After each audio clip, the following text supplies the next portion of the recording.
yo voyage qui tozaki ndayo ndako moko to voyage qui na kati ndako ndamoko na kimbe kotiko na aéroport na tikyo na aéroport nga na zongi tozaki nonga nayo na ndako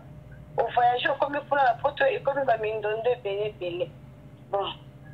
na osenga bolimbi si pour la problème o malimbi sanga pona yoka ibiyoka yoka limbi sanga oza mwasi na ngai limbi sanga oza mama bana na nga pardon pinza depuis je asenga pardon na ti de l'autre zonga na chopo a mobile nanga naza problème na ite asenga bolimbi si mo kwa makambo yoka ka yemo kwa ibi makambo yoka esi tozala na biso siko na apôtre boboti bana combien na apôtre tobota bana 4 ya liboso aza mbula boni mwana wa liboso abotama na 1999 ah ok ya suka aza na mbula boni ya muke ya muke aza mwana 2007 donc banda apôtre aye poto azongi sute bokutani sute hein banda apôtre aye poto na azongi kishasa te na aye boyete ebongo makambo mpo nga tosoloi na ye ayebisi nga ke yo na ye bokabo wana okwea na ekobomba mibale yango wana ye abala mwasi mosusu papa soki ezalaki makambo ya solo ekekanga na ekobo alingaka asenga nga pardon te comme bref so akanga na ekobo ti ndenge aza na poto me nasi na bala te me na bala te naza na ndako na bala na ye epi ndako navandaka moto afutaka ngo eza poto ndako nafutaka te apôtre ndafutela nga ndako apôtre afutaka courant apôtre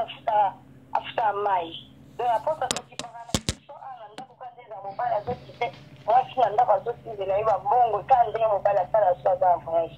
donc nayebi te soki eza ya langage nazoloba mpona nde koto soki azotrompe nga nayebi te mais nga batemoin bazali nga apôtre afutanga nazosambela na banda osambela age ya 15 ans donc apôtre abalanga na age ya 19 ans abalanga coutumièrement abalanga religieuse abalanga civil wana wapi na Kinshasa to na Mbandaka nga na mwana Kinshasa nga na mwana Mbandaka te na mwana Kinshasa na botami na Kinshasa okay abalanga na Kinshasa abalanga coutumier abalanga religieuse abalanga civil donc abalanga za mobali nanga oyo bato nyonso tu bayebi soki alobaki bongo nayebi te bino mibali bozala makambo na bino so ozoluka baraison boloba na bino bokosela motiliko me soki nzambe ka aza na bomo nzambe oyo ye apôtre ateyaka te nzambe ana aza na bomo eke azokosa makambo wana kekanganga ekobo nzambe aza juste nzambe azala partout nzambe azala partout sikoyo yo yebi te ke ye na Paris azaka na mwasi pe na église alakisa mwasi oyo baza na ye ndako moko papa nayebi makambo wana nyonso tu mwana mwasi wana azalaki mwana mwasi moko azalaki na Kinshasa tobandaki kosambela na église moko mwana mwasi wana azalaki choriste na église oyo nga na bandaki kokamba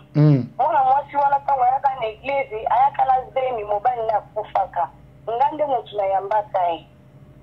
lokwaka mwasi ama paster ndenge ezalaka montimi aza na problème ozwi ya mbiye nazwa bilamba mwana na ngai ya misato ya mwasi napesa fi wana mpo ta mobali akufaki atikaka ye na zemi napesa ye biloko na ngai nyonso to aleti oyo mwana na ngai ya misato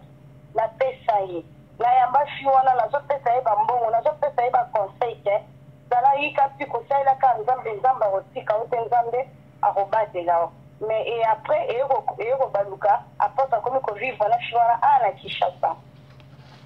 abandaki kovivre ye ka na Kinshasa na Kinshasa ekobimisa baproblème ebele ti baye kokabona mpo babota mpe na ye babota na fi wana na Kinshasa siko zemi oyo mobali wana atikaki mwana mobali wa kufa mwana azali atika mwana aza na Kinshasa okay nazoka mama mwana aza na Kinshasa oui mwana aza na Kinshasa apôtre baye kobota na fi wana etiaka désordre makasi en église ekabwana etiaka vraiment désordre ya makasi apaka boti na fi wana aza fi oyo azali mwasi mokufeli mobali nga naza koyede nazopesa batoli na ye amaki mwana mwasi wana mpenza aya mpe na ndako nanga azolala mwana mwasi wana nde oyo aza mwasi na apotre. Siko banda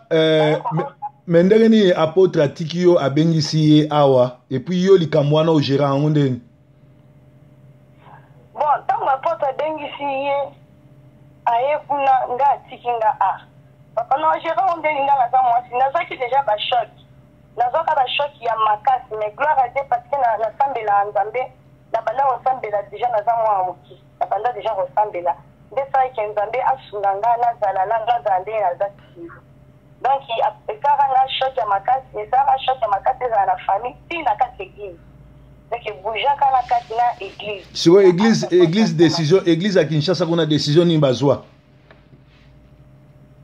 Église ya Kinshasa décision na bango ezalaka bavandisa apotre babengaka ye mpe bayebisaka eke papa atosali tosifanga yo nano bongisa nano pesa biso position na yo. Bon alobaka mpe esu eloko te tellement koma ye komodire bato alobaka mpenza lisu eloko lisusu te akomi ye moko apotre ayebisi mwa ezayeba makambo ezalaki ebele ayebisi bango ayebisi mwa mwasi ana luka plasi nga moko na kobenga bandimi ye moko abengi bandimi abimisi bandimi na kati église ye moko apotre balobi plasi mosusu abengi bato wana bazali kosambela basalisali basuivi balandilandi bato bandako bato ndambo baye kokende na église oyo ye afungolaki nde bato mosusu wana batikalaki babayebisa tokokende te tozalaka bisika mama azali batemoin baza ebele ata bandeko apotre bango moko mpe bazali ata marie claire soko otuni ayebi histoire oyo nyonso te nde bandimi nyonso ndambo baye kotikala bayebi biso totikala bisika mama kozala bisika biso tokozala nde natikala na bango. Donc toloba sikoyo ke bokaboli église ye mama oyo ya mibale aza na bandimi na ye na église na ye yo mpe oza na église na yo na bandimi na yo?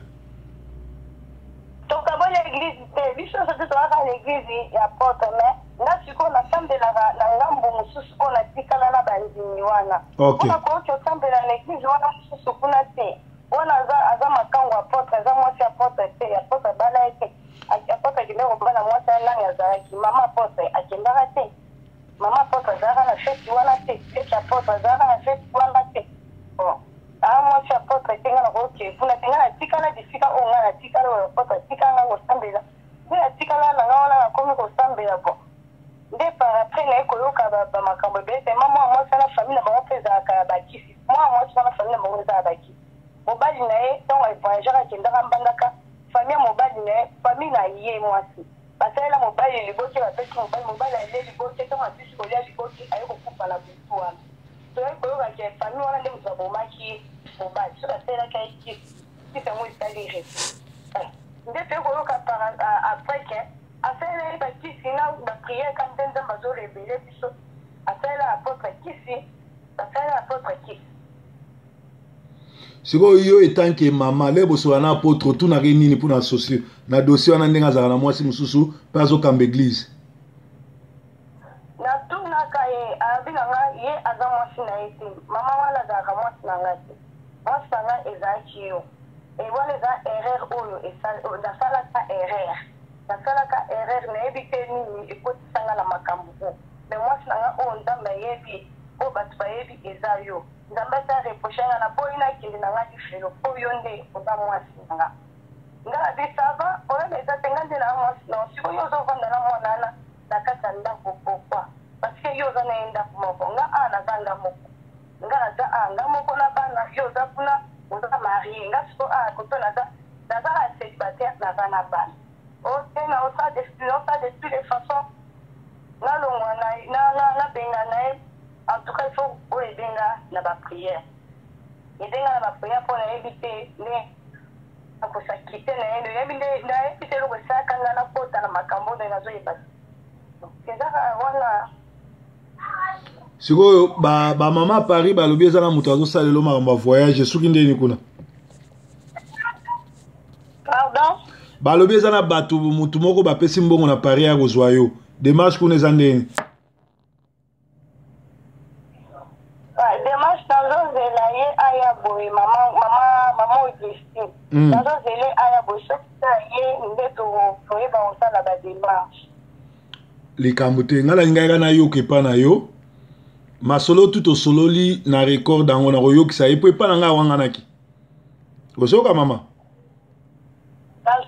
papa naza policier te me na mosala nzambe futa osungana to olobanaka vérité ozoka nga nauti kosola na il y a 3 jours je crois nayebi fete si ebonga na bi apôtre esanga position na yo